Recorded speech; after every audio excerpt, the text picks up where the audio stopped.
Wilt Chamberlain is often considered the most dominant force that played the game of basketball, and one of the greatest players of all time. We already have the top 10 amazing facts on Chamberlain on this channel, and in this video, we'll try to further debunk the myth that is Wilt the Stilt. We'll try to answer the question of how dominant he really was, why he only won 2 championships, and why he didn't really like to dunk. So stay tuned. Most versatile athlete ever. Wilt Chamberlain was the strongest NBA player ever, and numerous stories confirm this. Arnold Schwarzenegger once said that Wilt could lift him up like he was nothing, and multiple 240-pound NBA players said the same thing. Chamberlain was an undefeated shot putter in college, and his record bench press was 550 pounds. At the age of 59, Wilt was still benching 465, more than some bodybuilders in their prime. Other than strength, Wilt was also extremely fast and agile. He could run a 40-yard dash in 4.6 seconds, and his personal best at 100 meters was 10.9, which is mesmerizing for a guy that is 7'1". Allegedly, at a Hollywood party, NFL Hall of Fame running back Jim Brown raced Wilt on a dare, and Wilt won. Brown, who was still in his prime, demanded a rematch, but Wilt beat him again. Wilt was also extremely athletic, with a vertical leap of over 40 inches, with some reports saying it was even 48 inches, which would qualify for the highest NBA vertical ever. And he was doing that in Chuck Taylors, which makes it even more impressive. With crazy strength, speed, and jumping ability, it's safe to say Wilt was the best athlete ever. LeBron's and Usain Bolt's of the world would give him a run for his money, and neither of them could match his strength. The best shot blocker ever. When there is any talk about Wilt, people usually start with 100 points in a game and 50 points per season. His offense made him famous, and it sold tickets in newspapers. But what is rarely discussed is Chamberlain's defense. While he probably was the best defender in the league, and yes, that also includes Bill Russell. Wilt and Russell were the premier shot blockers in the league that didn't count shot blocking. But if it did, Hakeem Olajuwon wouldn't be the NBA all-time leader in blocked shots. When Walter Bellamy first came to the NBA, he had one of the best rookie years ever, averaging 31.6 points per game. To this day, Bellamy's scoring is the best ever by an NBA rookie, behind only Wilt Chamberlain, of course, who averaged 37.6 in his inaugural season. The first time Bellamy played Wilt, they both met at half court, and Walter introduced himself. "Hello, Mr. Chamberlain. I'm Walter Bellamy." Wilt then replied with, "Hello, Walter. You won't get a shot off in the first half." Wilt blocked Bellamy 9 times in a row in the first half. When the second half began, Wilt walked over to Bellamy and said, "Okay, Walter, now you can play." He did a very similar thing to Magic Johnson in 1980. At UCLA campus, Magic would play pickup with various college and NBA players in the offseason. Wilt showed up and got in the game. After Magic called a non-existent foul, a 43-year-old Chamberlain got mad. There will be no more layups in this gym, and he blocked every one of Magic's shot after that and ran him out of the gym. Wilt is also the only guy to block Kareem's skyhook, the most unguardable move in history. Wilt played against himself, and then everyone else. Wilt's mother emphasized to him that he is different because of his size, that he's going to be stared at, and that he must use it in a good way and always be well-mannered and kind. So, Wilt grew up an extremely good-natured guy, and on the basketball court, he received a lot more punishment and knocks in the paint that he would give away. He knew that he could beat everybody up, but he refused to do so. Former NBA player and coach Jack McMahon said it best. "The best thing that ever happened to the NBA is that God made Wilt a nice man. He could have killed us all with that left hand." This behavior was reflected in the way he played the game as well. Wilt was the biggest, strongest, and most athletic player in his era. He could have easily dominated the game with his physical prowess alone. But unlike Olivia Newton-John, Wilt didn't want to get physical, at least not all the time. "Nobody loves Goliath," Wilt said to Sports Illustrated, explaining that he wanted to show the world he's a skillful player and not just a brute force. He also admitted that him playing a finesse game and trying to be a versatile scorer actually hurt his career. "What hurt me was that I wanted to be a consummate basketball player. and I wanted to be able to shoot the ball instead of just taking it to the basket and dunk it as I should have. I had great satisfaction shooting fadeaway shots, hook shots, finger rolls. And a lot of times, that was a negative more than a positive. If I just went out and took it to the basket every time, I'd have averaged 70 or 80 points a game, Wilt said. Things that were extraordinary were just ordinary for Wilt. And if we look at Wilt's stats, there was a huge discrepancy from the first half of his career when he shot more than 30 times per game, and the second half when he averaged only 13 field goal attempts per contest. Wilt was his own man, not really bothered too much by everyone else. And if he set his mind to do something, he would do it. So, after the 65-66 season, Wilt decided not to score as much. After he averaged 40 in his first 7 seasons, he wanted to prove that he can also pass, and became the league leader in assists, and is still the only center with this achievement. Can you imagine Michael Jordan saying one day, "Okay, fellas, I'm not scoring anymore. From now on, I'll only pass"? Everybody would think Mike had gone mad. After Wilt decided to pass the ball more, the press wrote a story that he couldn't score anymore. So naturally, in the next 3 games, the Big Dipper had 62, 55, and 48 points just to prove them wrong. Wilt was as potent as ever, and the athletic freak that he was, he could have averaged over 30 for every year of his career. He just got tired of it. Watching Wilt, you always kind of got the idea he was just playing with people, that he was on cruise control and still 10 times better than anybody else that was playing at that time, said Dan Issel, a former NBA player and coach. 2 very different men, both larger than life, and forever linked in history of the game. Any conversation about Wilt almost always involves Bill Russell, and vice versa.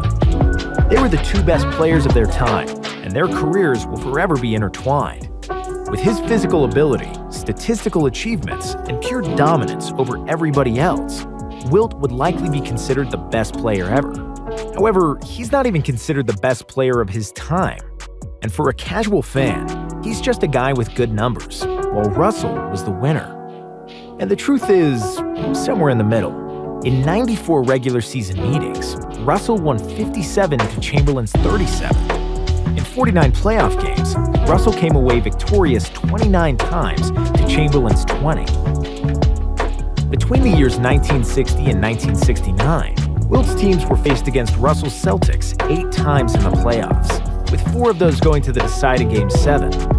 Russell won all 4, but the total point differential was just 9 points in all Game 7s combined. So, a couple of bounces the other way, and the rings narrative could have been different. Also, Russell had the best coach in the game and better teammates. However, that was also by design. Russell wasn't the physical freak like Chamberlain. He was not a highly touted player. Bill quickly realized that for success, he needs the whole team around him to be great. Russ wasn't as good a scorer as Wilt was, and even though he was capable, his intention wasn't to score himself. He always wanted to get the rest of the guys involved. He was the passer at his position. But unlike Wilt, he wasn't trying to lead the league in assists to prove it. Russell wasn't a better individual player than Wilt. It was the other way around. If they played one-on-one, Wilt would always come up on top. In their 94 regular season games, Wilt averaged 30 points and 28 rebounds to Russell's 14 and 23. In the playoffs, it was similar. Wilt had 25.7 and 28, while Bill averaged 15 and 24.7 boards.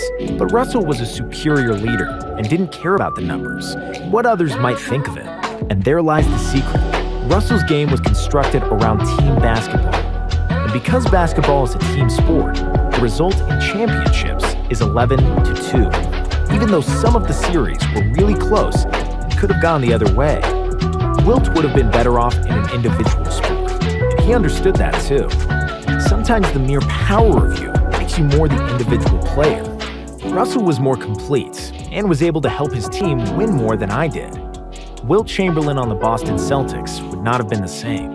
I would take away from Bob Cousy and Tom Heinsohn because I was a scorer too. So sometimes less is better.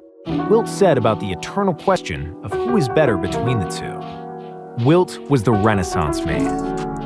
Wilt Chamberlain was a guy larger than life. who lived life to the fullest. He was interested in everything and wanted to experience everything. He had a big heart, but was also a huge loner. And if you understand who he was as a person, that gives you a better understanding of who he was as a player. He achieved the biggest scoring feat in NBA history, and then decided it was time to start passing, and became the best passer in the league. He could have dunked everything, but wanted to become a versatile scorer. He still holds the record for the highest field goal percentage ever. He slept with one woman, only to start flirting with the next one. After he retired from basketball, he became the best volleyball player. And that's who Wilt really was. Never satisfied, always exploring and moving to the next thing. If he wanted to, he could have settled down. If he wanted to, he could have dunked every ball and won more championships. But that would have been boring. That would have been too physical, and he wouldn't have explored everything he could do. And that explains Chamberlain as a player. He was a Goliath who didn't want to be just the Goliath, because it's not as challenging, and nobody likes those guys anyway.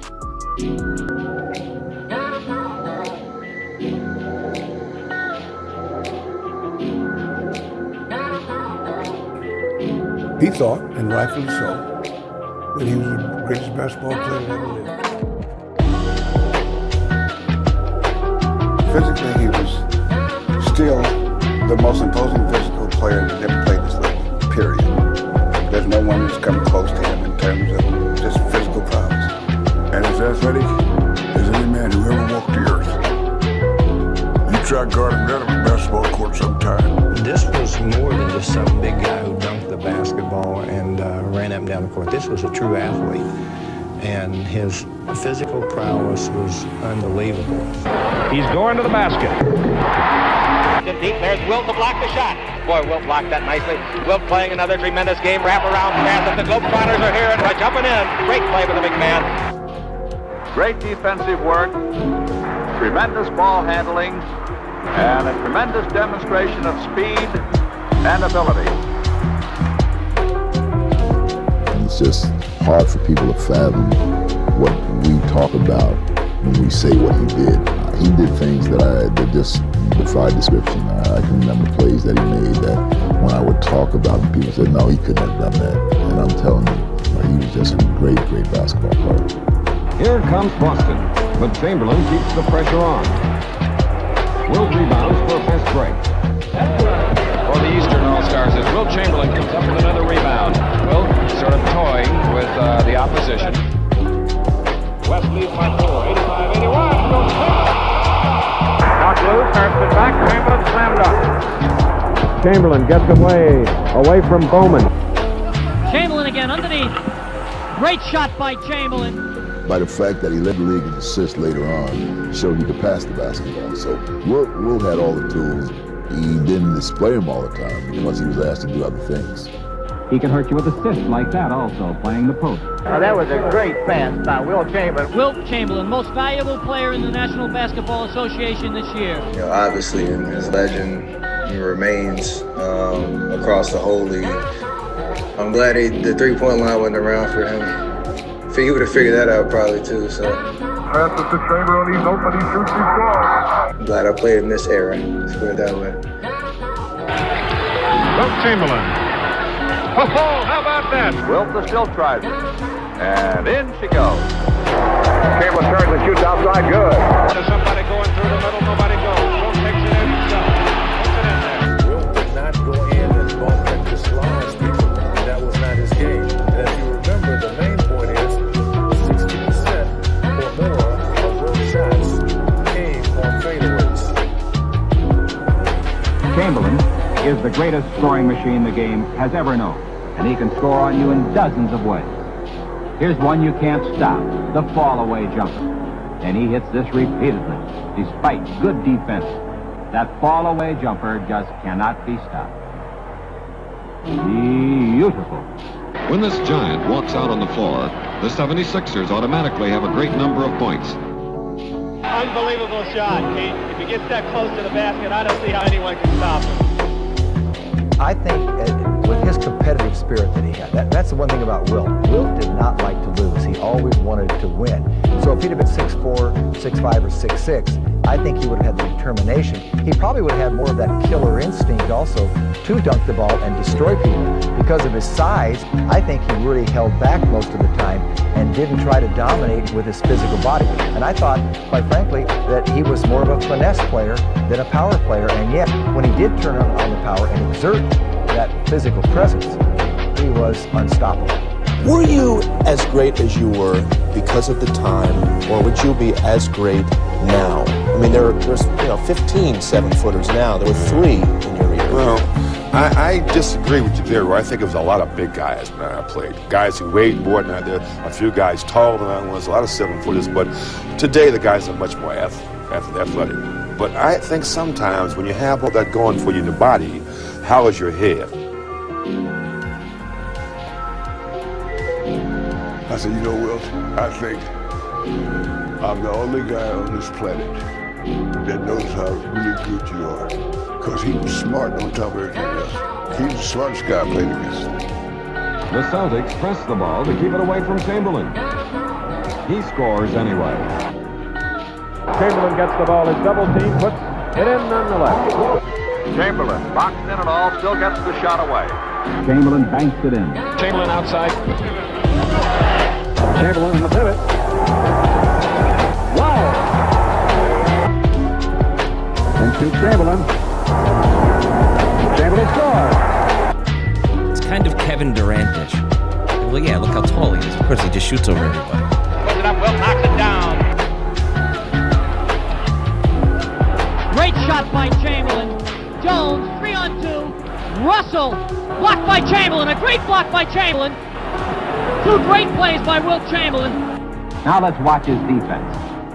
He's going to challenge Wilt. He does. Wilt fly swats it right down his throat. Jumps it up over Wilt. Wilt blocks it. That's 4 block shots for Chamberlain. Chamberlain blocked it. Great play by Chamberlain. Chamberlain gets the ball. Nice play. Trying to get it up over Chamberlain. He drives it down his throat. Behind him, he's deep. Blocked by Chamberlain. He switches to Krebs. Blocks the shot. Sam Jones. Good block by Chamberlain. The 3-inch height advantage. Chamberlain got just enough of it. Havlicek blocked, and Chamberlain has the rebound. Going to drive over Chamberlain. Wilt slaps it out of there. Good block by Chamberlain. Penetrates, gives to Jackson. Chamberlain blocks it. Put it up again. Chamberlain slaps it out. That's 7 times Wilt's blocked shots tonight. And then on Wilt puts it up. Wilt knocks it down. Oscar working. Chamberlain spoiled it. Good defensive play by Wilt. Barry puts it up. Over Chamberlain. Wilt slaps it out of there. Moving down the middle. Chamberlain fly swats that out of bounds. He is awesome. Chamberlain blocks it. It's out of bounds.